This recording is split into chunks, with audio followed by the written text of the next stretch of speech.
In the last video, we have completed the emitter bias configuration. Today we are going to start the voltage divider bias configuration. In the emitter bias configuration and the fixed bias configuration, our IC at operating point and VCE at operating point, both are depend upon our beta value, and that beta depend upon temperature. And as you know, as beta is temperature sensitive, means as my temperature will change, my beta will change.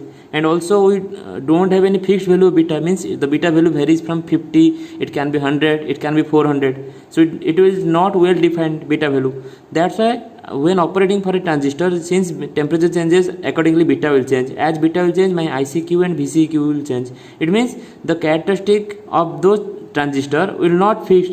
So we are going to develop a bias circuit that should be independent of beta. Okay, means the equations that we will get for the IC and VCE, that will be independent of beta. Let's see.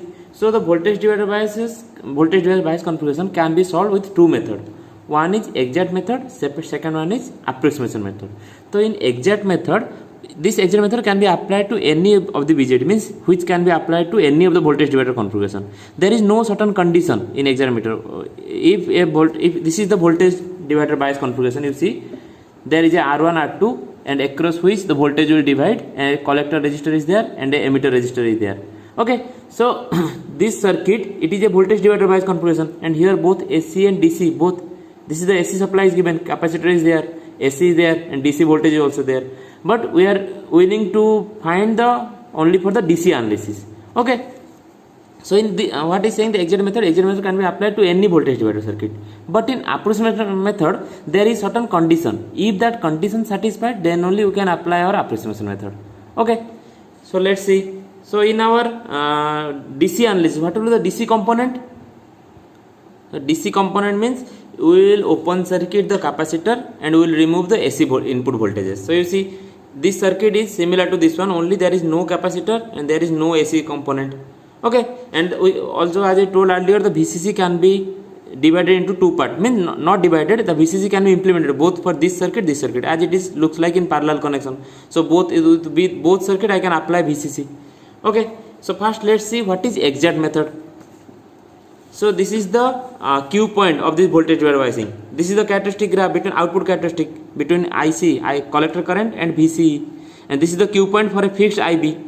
Okay, so first see let's see the exact approximation.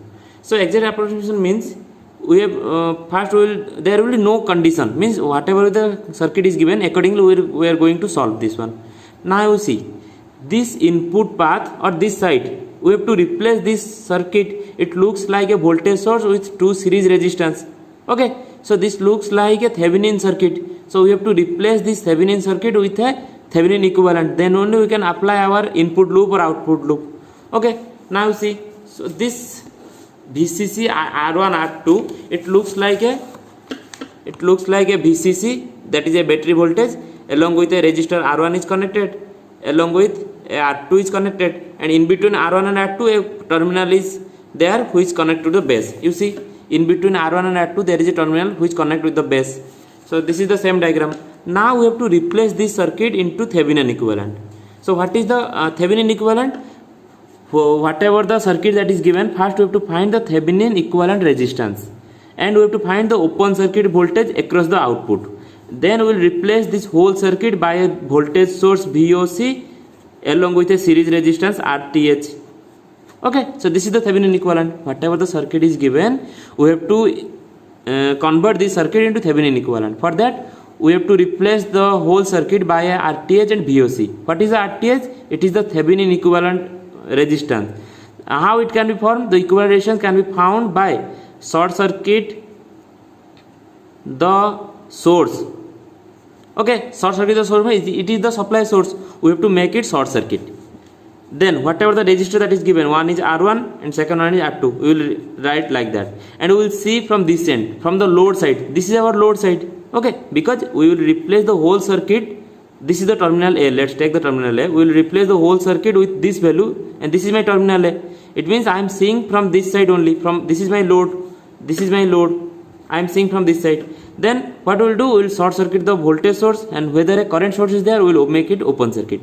Then our R1 R2. If you look from this side, it looks like this is a node. A resistor is connected to the another node. Here is a node, a register is connected to another node. Then these two resistors looks like in parallel connection. Then what will be the equivalent resistance from this side, which is nothing but R1 parallel to R2, which is equal to R1 R2 divided by R1 plus R2. Okay, so this is the RTH. Now we are willing to find the VOC, means open circuit voltage. That open circuit voltage is across the load, means this voltage VOC. Okay, or that is called VTH. So how to find? As the circuit looks like a voltage to resistor, then the voltage will divide. Since two resistors connected in a series, this VCC will divide into two parts, one through this resistor, one through this resistor. Then what will be the voltage across here? This voltage is nothing but main supply voltage multiplied by this same branch resistance divided by sum of resistance. Then my VOC, it will become VCC multiplied by R2 divided by R1 plus R2. Here I am dividing the voltage or not? That's why the name it is voltage divider biasing, because the input voltage that is applied to the base terminal, that is a voltage divider biasing. Using the voltage divider, I am dividing the whole voltage into through this two resistor. Okay. Now my VOC value is nothing but VCC R2 upon R1 plus R2. My RTH value is nothing but R1 into R2 upon R1 plus R2, means the parallel connection of R1 R2. Then I can replace this whole part, means this part VCC into R1, so R1 R2 both are there. I can replace the whole part by a open circuit voltage and a RTH. Let's see.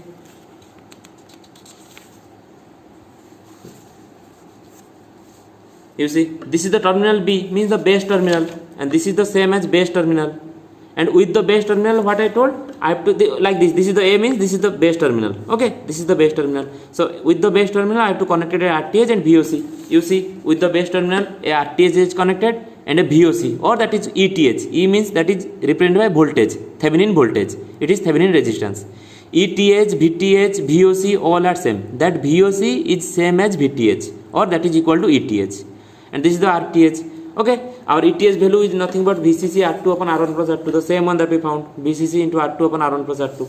And what is our equivalent resistance? Our RTH is nothing but R1 plus R2. What will be the parallel connection of R1 plus R2? Is nothing but R1 into R2 upon R1 plus R2. In series, resistor added. Like R1 series with R2 means R1 plus R2. In parallel means it is 1 by R. 1 by R equivalent is nothing but 1 by R1 plus 1 by R2. Then the LCM will become R1 into R2. In the numerator it will become R1 plus R2, which is nothing but 1 by R equivalent. Then what will be our R equivalent? Is nothing but R1 into R2 upon R1 plus R2. This is the equivalent resistance. Okay. So now I will replace the whole circuit by this RTH and VTH. And now whatever it was before, the RE emitter resistor and the BJT will remain like that. The BJT with the RE value. And after the RE, it is connected to the ground. Okay, this is a NPN transistor. Every time you have to see whether that is a NPN transistor or PNP transistor. Accordingly, my voltage and current that will flow, and notation will be written like that. For NPN, it is nothing but VBE. For PNP, it will become VEB. Okay. Now, so what will now I will write the input loop, because every time we are going to write four things. Input loop, that is between base and emitter. Second one is nothing but collector loop, or that is in between collector and emitter. Third one is nothing but saturation level. Fourth one is nothing but load line analysis. Okay, these four things. So first see the input loop. So this is the input loop, emitter base loop. So in this loop there is one voltage source. We will write a current KVL, Kirchhoff's voltage law, in this way. We are moving from negative to positive, means ETH. Then current flowing through this RTH is nothing but IB. Okay, because through this base terminal IB current will flow, and that current will produce from here. So that is IB into RTH. Here IB into RTH. Minus plus, I am moving from positive to negative, means negative VBE. Then across the resistor voltage decreases. Positive to negative means negative, minus IE RE equal to 0. From here what I found? Okay, we have to put this value IE, which is, we know this IE is nothing but beta plus 1 times IB. So if I put in this equation ETH minus IB RTH minus VBE minus beta plus 1 IB into RE, I will replace my IE by beta plus 1 IB. Okay. From there what I will get? I will get the IB value. Every time in input loop what I found? I found the value of IB. So here our IB is nothing but ETH minus VBE upon RTH plus RE into RB1. If you remember in our emitter bias circuit, what was our IB? in our emitter loop circuit, our IB is nothing but VCC minus VBE upon RB plus beta plus 1 RE. Here you see minus VBE is there. Beta plus 1 RE, beta plus 1 RE is there. Only what is the difference? In previous case there was only one VCC and there was no voltage divider. That's why only VCC term was there. Okay, only VCC term. Here as there is a voltage is dividing in both paths, as this VCC is dividing two paths, that's why the ETH term came into picture. Okay, and one more changes that in the emitter bias circuit here is only RB because there was only one resistor. There is only one resistor, but here there is a two resistor R1 and R2. That's why the RTH came into the picture. Okay, so our IB will become ETH minus VBE upon RTH plus RE into beta plus 1.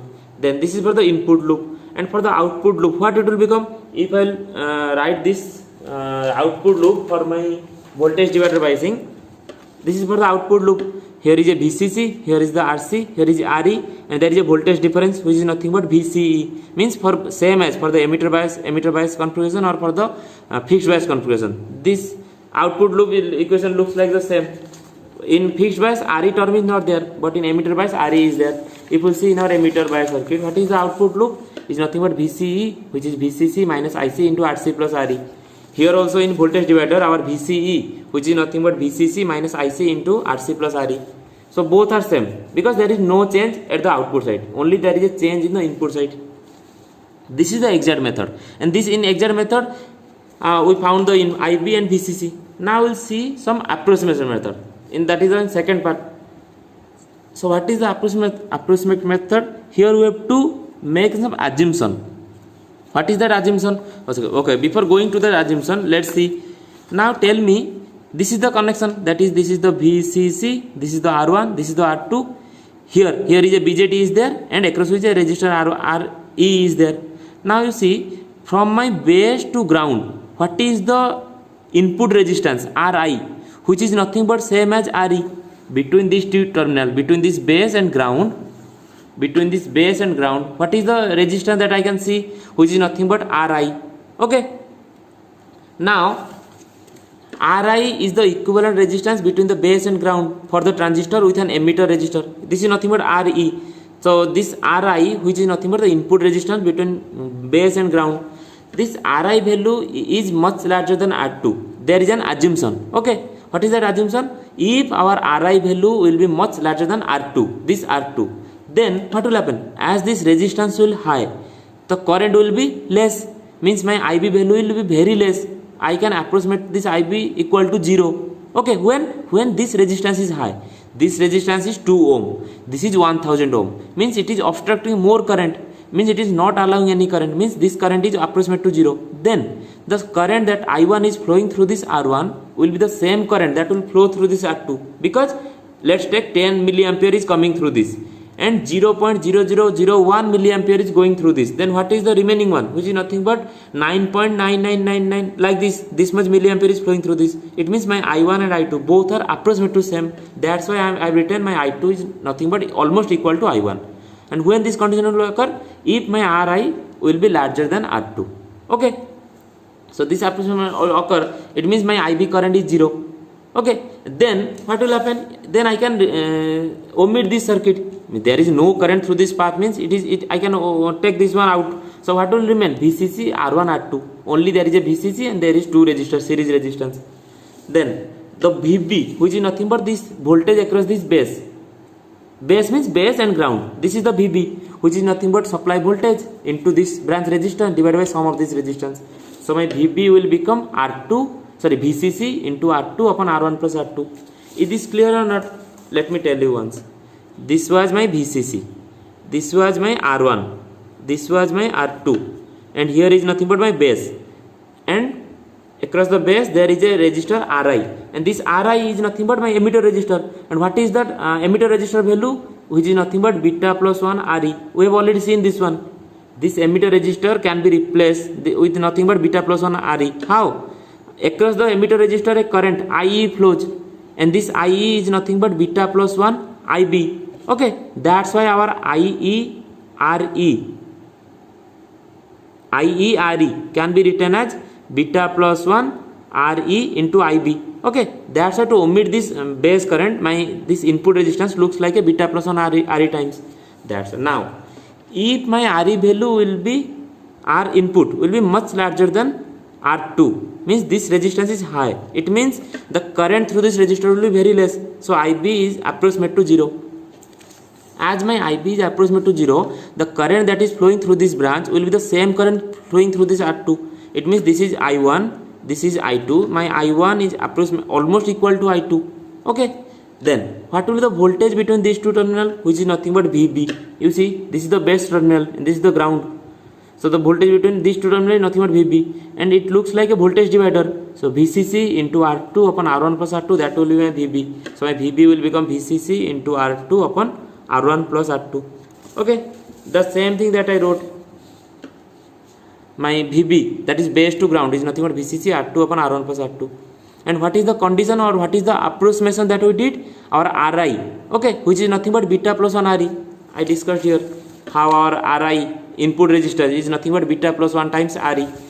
That resistor should be is nothing but beta plus 1 RE, as beta value is 50 or 100 or 400. Beta plus 1 can approximate to beta or not. 50 plus 1 is nothing but 51, which is nearly equal to 50. 400 plus 1, 401, that is nearly equal to 400. So beta plus 1 RE can be written as beta RE. So this is my R input. Okay, and what is the approximation that we have to take? Our RI should be very greater than R2. Means let's take this RI should be greater than 10 times R2. If I will write my R input which is greater than 10 times R2, then this condition satisfied. RI is very much greater than R2. Okay, so our RI is greater than 10 R2. Then what we found from here, our RI value? Our RI value is nothing but beta plus 1 RE, which is same as beta RE. So the approximation here we have to make is nothing but our beta RE, which our beta RE should be greater than 10 times R2. If this condition occur, then our VB value will become VCC into R2 upon R1 plus R2. It is the case. If this condition will not occur, we will go for the exact method. In the exact method, what I did, our IB is nothing but this. According to this, we have to find. Okay, this is for the exact method. And when this condition satisfied, this beta RE greater than 10 R2, then we can make our VB like this. Once we found the value of VB, which is nothing but VCC R2 upon R1 plus R2, then what we can find from here? Our VE. We know VBE, our VBE, which is nothing but VB minus VE, and whose value we know that is 0.7 volt. Okay, and using this approximation method, what we found? The value of VB, which is nothing but some value, because we know VCC, we know R1, we know R2, so we can find the value of VB. And once we found the value of VB, if we put our VB over here, value of VB, then we can easily get our VE value.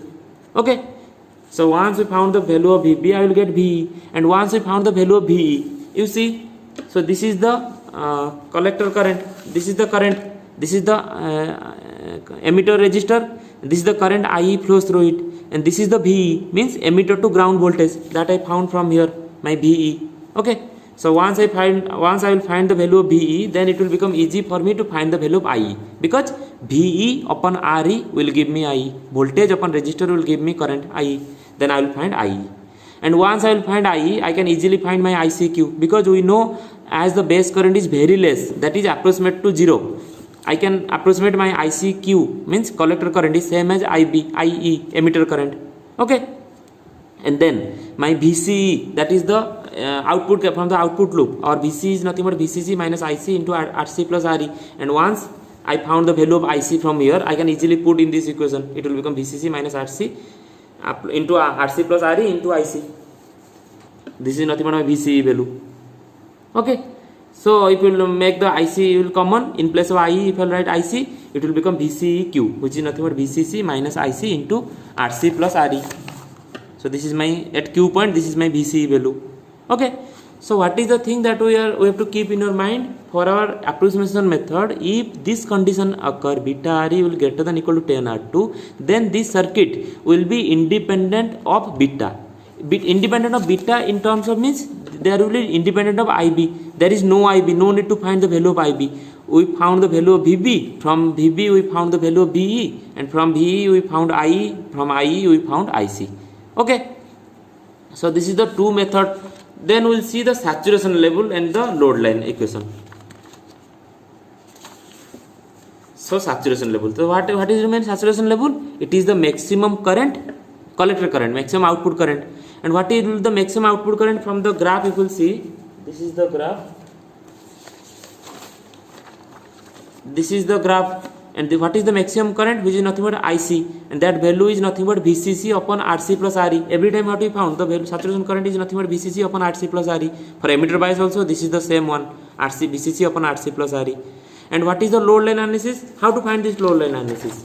Upon this transfer characteristic, we will make our VC will 0, we will get a value of IC. We will make IC equal to 0, we will get a value of VC, and we will join these two lines. It will give me a load line, and that load line touches with the characteristic point at any fixed value of IB will give me a Q point. Okay. So here the load line analysis is also same as that of emitter bias circuit. That IC is nothing but VCC upon RC plus RE, and VC value which is nothing but VCC. Okay. Now let's do one numerical based upon this voltage divider configuration. So here is the question. It is given, determine the level of collector current at Q point and VC value at Q point for a voltage divider configuration using exact method and approximation technique, and we will compare those. Just now we did two methods, exact and approximate method. So first, whatever in the given in this question, we have to check the condition. What is that condition? Our beta RE value should be greater than equal to 10 times R2. Now you see, this circuit is nothing but a voltage divider circuit. From the circuit diagram, you have to recognize which type of circuit is this. VCC, R1, R2 is there, RE is there, RC is there. It means it is a voltage divider configuration. So voltage divider configuration, what is the condition? First we have to check our beta RE, whether it is greater than equal to 10 R2, greater than equal to 10 R2 or not. If this condition will occur, then only we can apply our exact method. Now let's see, the beta value in this question is given as 50, and our RE value is given 1.2 kilo ohm. It means my 50 into 1.2 kilo ohm, this value should be greater than equal to 10 times R2 value is given as 22 kilo ohm. So if I put 50 into 1.2, 51 is 50, 52 is 25, it is approximate to 60, 60 kilo ohm. If in this side it will become 22, 220 kilo ohm. So whether this condition is satisfied or not, it is not satisfying, because 60 kilo ohm is very less than 220 kilo ohm. This approximation is not satisfied. Then we will go for the exact method. So what is the condition, what is the thing that we should need in exact method? We have to find the RTH, we have to find the ETH, then we have to find the IB. If we see in the exact method, let me show you in exact method. So in exact method we have to find the ETH, we have to find the RTH also, and then we are applying ETH, we have to find the value of IB, and from IB we are going to find the value of EC. Now let's find one by one. So what is the RTH? Our RTH is nothing but parallel connection of R1 and R2. Okay, so what is the parallel connection of? One is 22 kilo ohm, one is 82 kilo ohm. So parallel connection is nothing but 22 into 82 divided by 22 plus 82. It is nothing but 22 82. 1804 divided by 104. Okay, so this value will get some value. Let's take something value, find 18, 17 or 18, whatever may be value. It is in the answer, it is 17.35 kilo ohm. So this is the nothing but my RTH value. Now we have to find the ETH. So what is our ETH? Our ETH is nothing but the base voltage across the base from this point to this point, the open circuit voltage. This ETH is nothing but VCC into R2 divided by R1 plus R2. In question VCC is given 18 volt. So 18 volt into R2 is nothing but 22 kilo ohm divided by R2 plus R1, which is nothing but 104 kilo ohm. So you will find a value of VTH which is nothing but 3.84. So in our exam you can use your calculator to find all these value, because calculator is must needed in this type of problem. Otherwise you might not solve using your hand. It will take much time. If you start calculating like this, it will take much time. So the ETH value I found my 3.81 volt. Then I have to find the IB, because in exact method this is the process. Find RTH, find ETH, then IB. What is our IB? Our IB is nothing but ETH minus VBE divided by RTH plus beta plus 1 into RE. So we found the value of ETH 3.1, this is 0.7, RTH is 17.35 kilo ohm, plus beta is nothing but 50, so 50 plus 1 is nothing but 51 into RE value is given 1.2 kilo ohm. Okay, so if you put all these value, you will get a IB value which is nothing but 39.6 microampere. You see, the IB value will always come in the microampere range. Whatever is the circuit that is given, means if it is the circuit is properly connected or it is working, then our IB value will be microampere range, IC value will be in milliampere range. So this is the IB value, and once I found the value of IB, then I can find the ICQ, which is nothing but IC is nothing but beta IB. Okay, and beta value is given 50, and this value I found 39.6. So I will get my ICQ value now 1.98 milliampere. So this is the ICQ that I found using this exact method. Exact method, yes. Then it is asked what is VCEQ. So what do you mean by VCEQ? From the output loop I can write my VCEQ is nothing but VCC minus IC into RC plus RE. You know RE value 1.2 kilo ohm, RC value 5.6 kilo ohm, VCC value 18, IC value that we found 1.98. If you put all those values, you will get my VC value which is nothing but 4.54 volt. Okay, so this is using the exact method. Now we will see using the approximation method what is the condition that is occurring. So in the approximation method, what are the thing? Let me show you the approximation method. We have to make our VBE value. This is the approximation method. Okay, the VBE value is nothing but R2 into VCC upon R1 plus R2. So this is my VBE, which is same as my ETH, VCC into R2 upon R1 plus R2. So my VBE is nothing but VTH, that is same as 3.81 volt. Okay, this is my VBE. Then what after that VBE, what I have to found? I have to found the value of VE. Okay, so VE. So my VE value, which is nothing but 3.81 minus 0.7. VB minus VBE is nothing but VE. So if you 3.81 0.7, it will become 3.11 volt. Okay. Now after VE, what we have to found? Our IE, and from IE we will found IC. So IE equal to IC is nothing but VE upon RE. So my IC at Q is nothing but IE, which is same as VE upon RE. And from here we found the value of VE is nothing but 3.11. This is the VE value 3.11 divided by the RE value in the question. It is given 1.2 kilo ohm.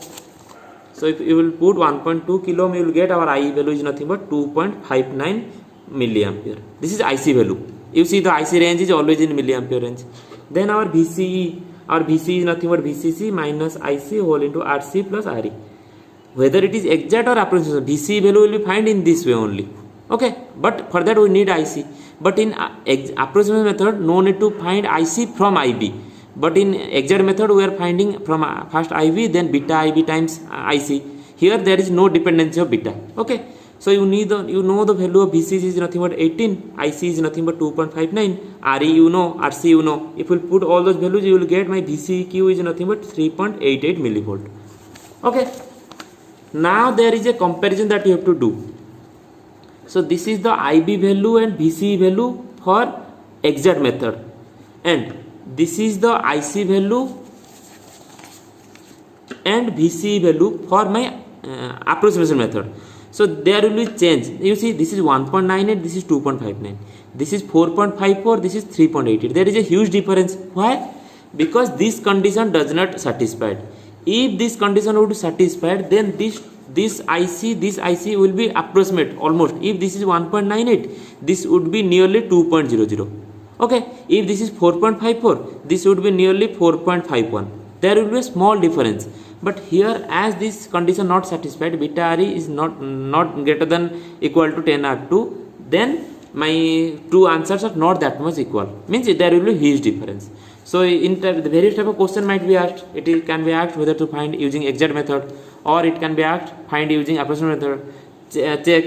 You will see whether this condition will satisfied. My both values will be in same range. Okay. So this is all about the voltage divider configuration. In next class we will see the collector feedback configuration.